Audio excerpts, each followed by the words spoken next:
Welcome back to the channel for another video. Today is a video that I didn't really want to be making and a video I wasn't expecting to make after our good 2-0 away wins at Preston North End and at Millwall. We're going to be reviewing today the 3-1 home defeat at QPR, what's gone wrong for Wrexham, why we've come into this game obviously with so much confidence and so much momentum to just put up a performance which was god awful, I would say, at times, and we're just going to be talking about why it went completely wrong for Wrexham. So before we get going into today's video, if you're looking for all the best Wrexham AFC content, it's coming your way on YouTube. Make sure to get down there and click the red subscribe button if you haven't already. We're on the road to 30,000 subscribers. Let's go for 350 likes on today's video, and without further ado, let's get taking a look at what went wrong for Wrexham. To be honest, I don't really know where to start, and I'm more disappointed, I'd say, than angry, because we should have gone into this with so much confidence. The confidence in the Wrexham camp should have been through the roof. We've got that first win of the season away at Millwall, a very good away win. Obviously, we've had the international break the week off.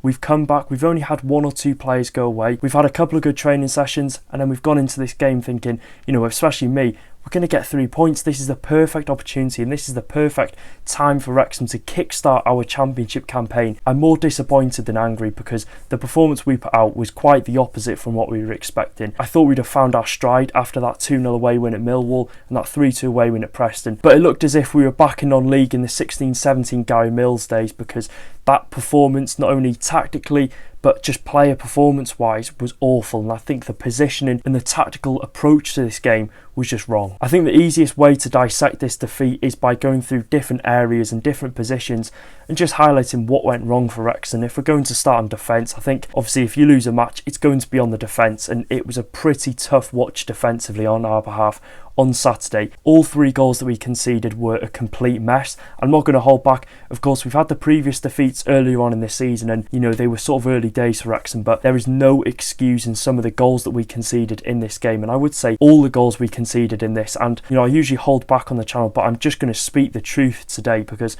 yes, it's not the end of the world. We've got a whole 40 games ahead of us, but if we're looking on this game alone, it was a shambles at the back and an issue that needs to be resolved very quickly, because the mistakes that Wrexham are making in the Championship this season are getting punished every single time. I talked about it before we even kicked off the Championship campaign. If we make mistakes in this league, we are going to get punished, and I could probably count on 2 hands now the amount of mistakes Wrexham have made that have led to goals. If we're looking at the first one, I think we got massively let off, of course, by the offside goal. That was a bit of a mess up at the back, and then minutes later, a lack of communication between Arthur Okonkwo and Conor Cody cost us for the opening goal, which I think went down as a Conor Cody own goal. Again, that was just a complete mess. I don't know whether Cody should have been, you know, wary of the man on his shoulder. I don't know if Max was meant to be marking him, but Arthur, I think, could have possibly come out and just, even if he clattered him, he would have got the ball and the man. I think there was no chance of Arthur coming out and conceding a penalty, especially with the cover that Conor Cody did have, and of course Max Cleworth tracking his man. But again, it was just a mix of everything that led to that goal, and I was looking at this thinking, let's hope it's a one-off. But no, the second goal went in, and it was so easy for QPR to transition up the pitch,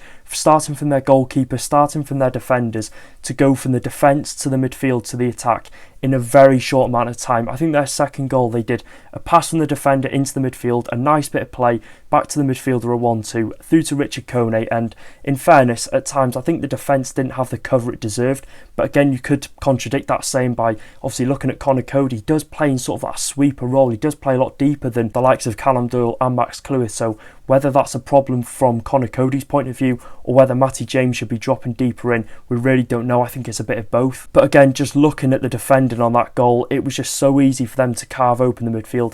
The pass into the midfield was non-existent, and then Loanee running through on goal. Conor Cody, I don't know where he's going. He's sort of just coming across his man and just doesn't seem to be side on. I think he did that a couple of times in the game where he was stood side on, and I thought the defending's good. You can see he's played at the highest level, but for when it mattered most, that goal from Richard Loanee, he sort of just ran in the diagonal line. It was so easy for Loanee just to cut back onto his right and put a really good goal. There's no hiding the fact it was an incredible finish from Loanee. We know the quality he possesses, but the defending, I think it was such a preventable goal from attack to midfield to defence and Wrexham. I think cutting that pass in obviously to the midfield, I think the midfield wasn't there. There was a massive gap. And then that 1-2, the ball to Loanee, again, it was just a mess, and it hurts every time I watch that goal back because it just seems to get worse and worse every time you watch it. And the third goal, I think this is the goal that angered most people in the tech end and in and around the stadium, because it wasn't pretty when this goal went in, and I can understand why we've got players further up the pitch. We just got that goal back through Kiefer Moore.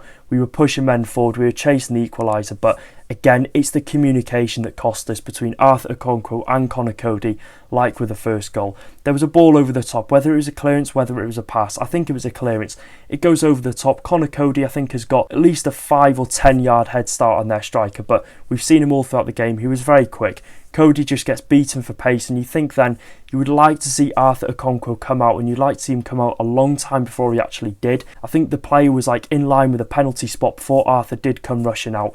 But again, if Arthur comes out in that situation, you're going to have him coming out to the edge of his box. If he gives away a penalty, so be it. If he gets chipped, from outside the box, so be it. Especially when he's like 8 or 10 yards out. I just don't think that sits right. And I think he'll be looking back at that and thinking he'd be really disappointed. I think he would be disappointed because he knows he should have been out a long time before he did come out. Cody, yeah, could he have got to the ball? I don't know. I think he did the right decision in not fully committing and sort of coming across his man. But again, it was just a complete mess. He was never going to get to the ball. And then I do think there has to be some sort of reliance on Arthur Okonkwo to come out in that situation, because if you stand on your line, it just opens up more opportunities for the player to slot the ball into the corners, chip him. To be honest, I'm surprised he did go for the chip because he was very close to goal and it was a good finish. But again, it's his first game of the season in the league and it's his first game with Conor Cody. Whether that relationship is not really the best at the minute in, getting to know each other's play, or whether he just needs a bit more time, I'm not losing my head completely. I'm annoyed at the goal, but I don't think it's an issue we're going to see a lot this season because we've watched Arthur for the past 2 seasons in a Wrexham shirt. It's so uncharacteristic from him to make a mistake like that. I do think because it's his first league game, he just needs to get back into the groove of things, and I don't think it's going to be a long-lasting issue. Hopefully it's just a bit of rustiness. We'll just have to see on Saturday away at Norwich. Defensively as well, the wing-backs weren't great, but I think in terms of the grand schemes of the game, it's the least of our worries. I think McLean going forward, he was okay, but I think his positioning at times in left wing-back, I think he does get caught out quite a bit. A lot of fans are saying he's not championship quality. They don't understand why he's been given a 2-year contract. I'm not going to complain on him too much because, yes, he didn't have a great game, but I don't think he contributed massively to the loss today. Moving on to the midfield. Now, it looks as if Parky has reverted to playing a flat central midfield 3, which I don't think has benefited us this season so far. Even though Parky has gone for that more cautious approach in midfield, which you can understand, going into the game why he'd do that, because the championship, they're going to have better players going forward.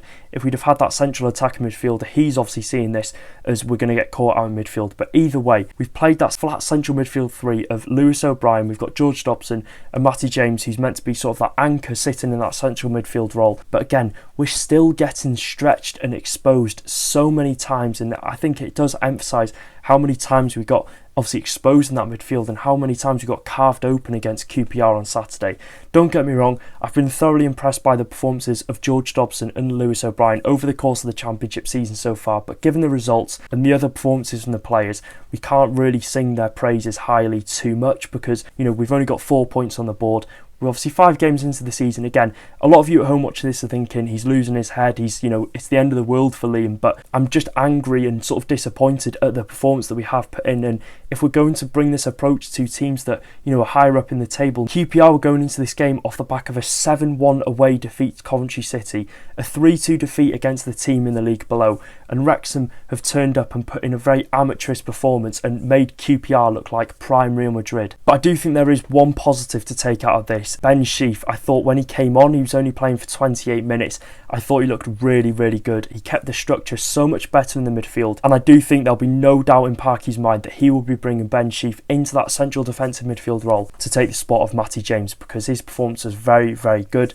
And hopefully playing him from the start against, a Norwich team who are going to be good will obviously stop the exposure of the midfield as time goes on, and hopefully he'll take Matty James's role and be the successor of him. I think as well, having Ben Sheaf in that midfield, we've seen his stats, we've seen him obviously have that really good performance. I do think there'll be a lack of now the opposition doing that 1 or 2 passes that will, go from defence straight to attack. I don't think there'll be any more of that. Looking at Sheaf's performances, I'll have it on the screen now as statistics compared to Matty James, but considering James played a full 70 minutes and Sheaf only played for 28 minutes, the statistics compared to each other I think are just mesmerising. And Sheaf, looking at him as a player who was so good at switching the ball out to the wing backs, or looking for that ball, to the striker or to the players that were dropping deep. Obviously Kiefer Moore and Ryan Hardy, they were dropping deep at times. He would find that ball into the final third, and opposed to James, who doesn't really add that to the team. I think Matty James is more of a player that just keeps the play going in the midfield, does those sideways passes out to the wing backs, back to the defence. But I think bringing a player like Sheaf in, who is going to do that role on Matty James, but also add that attacking threat and possibly that chance creation going forward, I think it all points towards Ben Sheaf coming in and being our starting midfielder for the rest of the season if he stays fully fit. I think bringing Ben Sheaf into the starting 11, looking at his performance, looking at how he kept the structure in the midfield, I do think this will give the opportunity to Phil Parkinson to bring a more central attacking midfielder into the mix, possibly a Nathan Broadhead, possibly a Josh Windass, because I think that's what we're thoroughly missing going forward, especially since the injuries of Josh Windass and Nathan Broadhead. So I think going forward, we're really relying on Kiefer Moore's goals so far this season. And don't get me wrong, that's what you want. You want your striker to score goals and have an amazing start to the season, which is exactly what Kiefer Moore has done. But we can't rely on him all season. His goals aren't going to continue at this rate. Although a lot of fans would like to, we're not going to see Kiefer Moore score a goal every 2 games. It's just not going to happen. This is why we need a striker that's going to play well off Kiefer Moore's game. And Parky has gone for that approach for Hardy and Kiefer Moore in the past 2 league games. And don't get me wrong, I know our options are so limited at the minute due to injuries, and I'm glad we've tried this combination because Ryan Hardy, he deserves a chance in the starting 11. He's a championship proven striker. Kiefer Moore, again, he just deserves his chance. He's going to be a starter week in, week out. But I just don't think the styles of play between Hardy and Kiefer Moore are complementing each other. I just don't think it's working. We've seen Ryan Hardy at Plymouth Argyle. He plays so well when he's playing as the lone striker up front for them. But when he's playing with a striker like Kiefer Moore, who is just going to do the dirty work up front, I just don't think we're going to see the best out of Ryan Hardy. Could this be something that Parky might have trialled in the Carabao Cup, playing Ryan Hardy up front on his own? Because he's obviously wary of, the best position that gets the best out of Ryan Hardy, whether it be for Plymouth or for Wrexham, we really don't know. But I think once we have the likes of Josh Windass and Nathan Broadhead back ready to start in the Wrexham team, I don't think this problem will be so evident. I just think for now, yes, we've got injuries, but I don't think this is a duo that's going to work up front for us. So overall, what are my thoughts on that defeat to QPR? I think I'm going to make a full judgment on the whole situation at Wrexham once we've played a couple more league games. I think more than a couple. I think give it till the end of October when we've played around 13, 14, 15 league games. I think that's when I can give a full judgment on, the situation at Wrexham. If it gets better, if it gets worse. I think by the end of October, Parky needs more than 5 league games to sort of make a statement and make an indication as to how Wrexham are going to do in the Championship this season. Yes, the performances have been poor, but there's been such a big overhaul in the squad this season. We've had injuries and we've only played 5 league games this season. It feels like so much has happened at Wrexham so far and we've only played 5 league games. It's a marathon, not a sprint. There's a long way to go. There's 40 league games, and I do think once Phil Parkinson has all the signings that he made in the summer transfer window back and all the players available, I do think he'll change things tactically and how we set up going into games. If we don't see improvements in a month's time, then I think we should be concerned. Speaking on Phil Parkinson, now according to journalist Graham Bailey and news outlet TalkSport, the club have held talks over Phil Parkinson over his future at Wrexham Football Club. For one, I don't believe these reports for 1 second. We wouldn't spend £20 million and we wouldn't give Phil Parkinson 20 plus million to spend in the summer transfer window just to sack him 2 weeks after the deadline day has closed. It just doesn't make sense, and there's no truth at all in these rumours. Although I don't have much sources, I can speak from the heart, and it just takes common sense to know there isn't going to be any truth in these. We wouldn't sack Phil Parkinson 5 games into the season, and if there's ever a manager at Wrexham that needs time to work with the players and needs time to turn things around, it's Phil Parkinson. He's a back-to-back-to-back promotion winner at Wrexham with 5 games into this season, and all the fans think it's the end of the world. Yes, it's not been a good start, but we need to give him time. Like I said, if there's ever a man that needs time in the dugout at Wrexham, it is Phil Parkinson. And like I said, there's been 13 new signings through the door at Wrexham across the summer. 5 of those signings have already been sidelined through injury. Our key player from last season, Ollie Rathbone, is out through injury as well, so he's not had much luck on that front. I do think once we have a full squad, like I said, we'll see a tweak in tactics and how we approach games. And I do think once we have all the signings back in the starting 11, we'll have a very good team. And if things don't go well then, and if everything doesn't click once everyone's fully fit in this Wrexham team and performances don't improve, then I think we should be having the conversation, is Phil Parkinson the man to take Wrexham forward? But for now, we've played 5 league games, we've had injuries across the board. I do think the tactics that he's setting up to play for Wrexham aren't the tactics that he wants to be playing, especially given the 13 signings that he has made so far this season. I do think we'll see a change once everyone is back fully fit, but until then, I don't think we can really be having the discussion whether Phil Parkinson is going to be sacked in the near future. So moving on from that horrific home defeat to QPR, we're going to be looking at our Loanees. Now, Paul Mullins started and played 83 minutes in Wigan Athletic's 3-0 home win against Doncaster Rovers. Mullin didn't get on the score sheet for the Latics, but it's good to see him contributing in a winning side. Wigan Athletic sit 8th in the League One table, and Mullin is contributing to their continued wins. Seb Revan, he's had a very good start to life at Burton Albion, and that has continued personnel-wise. He was one of the standout players in their defeat at home to Lincoln City. Yet another defeat for the Brewers. Now, they're yet to win since Seb Revan has signed for the club, but by the looks of it, he's played 6 games, and all 6 games he put in very solid performances, so it's good to see Revan getting the game time he deserves. And likewise with Tom O'Connor. Now, O'Connor played a full 90 minutes on his Peterborough United home debut as Peterborough picked up their first league win of the League One season. They beat Wycombe Wanderers 2-1, and Tom O'Connor was in the heart of the defence for that victory. Jacob Mendy. Now, Mendy also started the game on the left-hand side for Peterborough United in their win. He only played 60 minutes. Either way, it's more minutes in the tank for Jacob Mendy, and I think playing these regular minutes in a competitive League One side is only going to do his confidence the world of good. Mo Fowle. Now, Fowle was an unused sub in Port Vale's 2-0 away win at Exeter City. However, since joining Port Vale, he has scored 2 goals in 8 games, one coming in the EFL Trophy against Leeds Academy, and his other coming on his debut away at Blackpool in the Carabao Cup in their 1-0 victory. So that is it for today's video. If you did enjoy, make sure to drop a like, make sure to get down there, let me know your thoughts on the defeat to QPR. I'd love to hear what you're thinking, obviously going into the next league game against Norwich City. What are your thoughts on sort of the performances so far, the results? Do things need to change? Let me know your thoughts, make sure to subscribe, do all that good stuff, and I'll see you in another video. Take care, guys. Up the town.